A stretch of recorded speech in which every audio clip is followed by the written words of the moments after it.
Hey guys, MA Fish Guy here, doing a viewer request on the blue gourami. These guys are awesome. They're a really unique fish.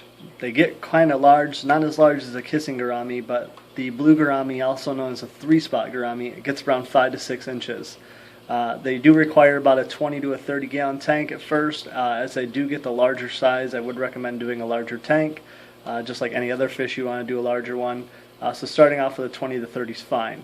Water parameters are really not too picky, usually around 72 to 82 degrees Fahrenheit, and the pH can be anywhere from 6.0 to 8.0 and even higher. I've had mine around 8.2, 8.4 when I was living in a different area with some higher pH in the water, and they didn't even care at all. So like I said, 5 to 6 inches.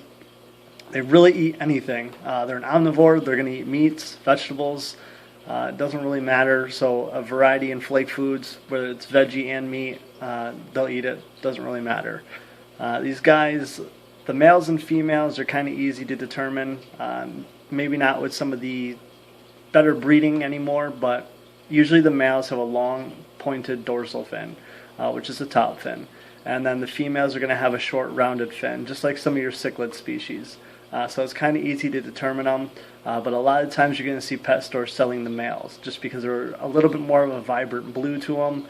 Just like any of the dwarf gourami species you see, it's usually just the males because of the coloration.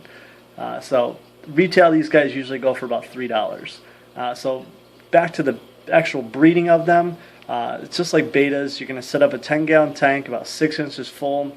I do mine about 6 to 8. And then you're going to do a foam cup cut in half, right down the top, through the bottom, and then float it in there. You can separate the female just like you do with the betas. If you get a lot of like heavy plant vegetation in the tank, you can just put the female in with the male, and once the male's ready to breed, he'll actually blow a bubble nest. After that, he's going to flare up his fins, gills, everything like that, and try to entice her into the nest. Once he does accomplish that, the breeding takes place. They wrap around, the female expels the eggs, the male fertilizes them, and he tends to the nest. After they are done, sometimes this does take a couple hours. I've seen even betas take 4 to 6 hours to actually finish the breeding itself. You do want to take the female out. The male will tend to the nest and tend to the bubble building and repairing and everything like that. You don't want to leave the female in there because he probably will kill her. They become very, very aggressive and very territorial when it comes to that nest. After that, what I do after about the first to second week, I actually cover the top of the aquarium with saran wrap, just because that way, once the third week hits, once their actual gills are starting to develop so they can breathe the oxygen, if they go up to breathe for the first time and the air is too cold, they'll actually end up just dying.